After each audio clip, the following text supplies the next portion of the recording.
मैं मां लक्ष्मी से प्रार्थना करता हूं कि देश के हर गरीब एवं मध्यम वर्ग समुदाय पर मां लक्ष्मी की विशेष कृपा रहे।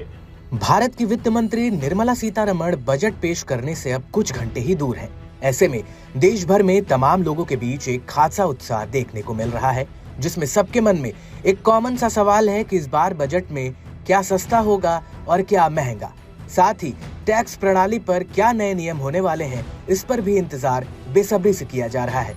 प्रधानमंत्री नरेंद्र मोदी के नेतृत्व में मोदी 3.0 का बजट कैसा होने वाला है, इस पर अटकलों का बाजार गर्म है, क्योंकि यही वो बजट होगा जो बीजेपी के लिए दिल्ली चुनाव से लेकर आने वाले चुनावों में भी संजीवनी की तरह काम करेगा। आज सुबह 11 बजे के करीब वित्त मंत्री बजट पेश करेंगी।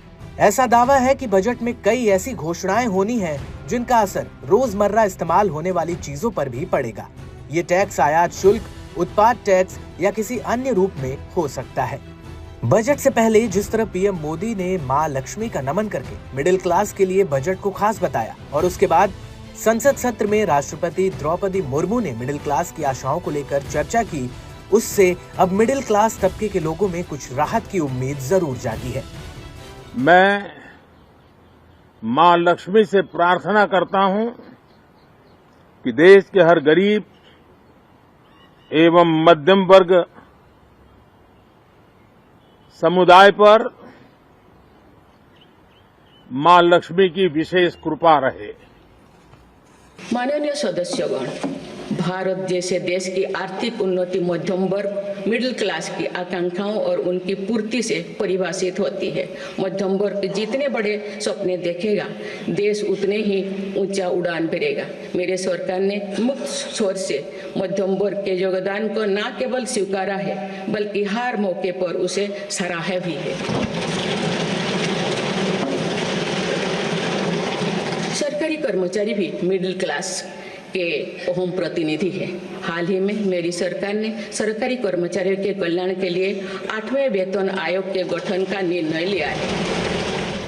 साथ ही सरकार कुछ चीजों पर सब्सिडी भी देती है, जिससे वे चीजें लोगों को कम कीमतों पर मिल पाती हैं। सबसे पहले आइए उन चीजों के बारे में जानते हैं जिनके सस्ते होने की संभावनाएं जताई जा रही हैं। स्मार्टफोन, लैपटॉप, स्मार्ट टीवी जैसे इलेक्ट्रॉनिक्स और गैजेट्स पर आयात शुल्क कम किए जाने की संभावना है। कैंसर और अन्य गंभीर बीमारियों की जीवन रक्षक दवाइयां सस्ती हो सकती हैं, क्योंकि सरकार इन पर भी टैक्स में छूट दे सकती है।